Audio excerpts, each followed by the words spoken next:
Dakatarisa kudenga mtsotsi pamatama ose.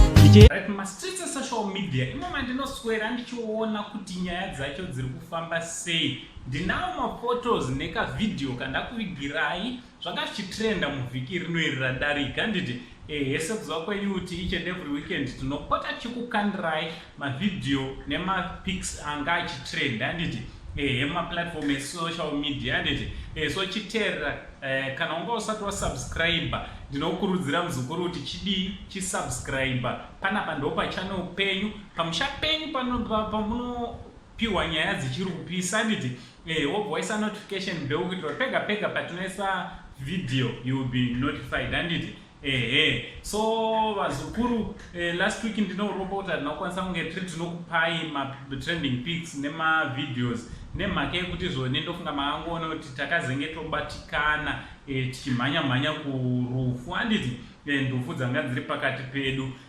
So ikoko zvakare tinazvo zvatakanhongedzera zvatauya nazvo zvimwe zvatoda kuti tinge tiri tinokuratidzai. Chekutanga pamariro pemhene vazukuru pane inonzi pamariro emhene anonzi iwo funeral kana kuti rufu. Manzwa hadzisi nhamo ndo inonzi ndo runonzi rufu. Unokuona nezvimwe zvichidyiwa kuti panapa hatisi panhamo, panapa tiri parufu. Handiti tichibva parufu vazukuru tichibva panyaya yerufu tine mamo zvakare maphotos atakasangana nawo tikabva tasangana namadzibaba vachidya zvavo. Haiko kudya ndatomedzerera mati rechibva ipapo takabva tasangana nekaferari kadomasi katasviwa sezvizvi. Aiwa zvionere vazukuru, zvionerei imimo zvionera. Chibva ipapo ndine muzukuru wangu nemudzimai wake ari panapa. Pozi iyo ndoda tozoitawo kana tichinge ndazowa nemudzimai.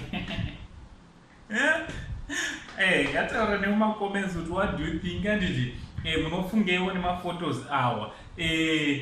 Zvakare patatiri kundufu takazoonawo hanzvadzi yangu iri panapa.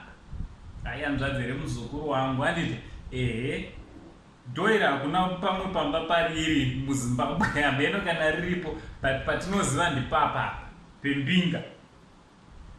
Right, chibva ipapo vazukuru tine vhidhio ratakazosangana naro musikana nemashoko akazotaura kuti amufundisi akati putseki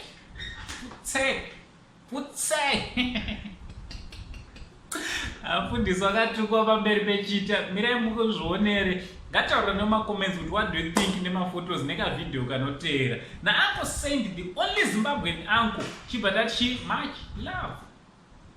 I reverse that case. Amen.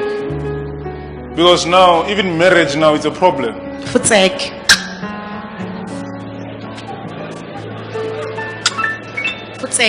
Huh? Futsek.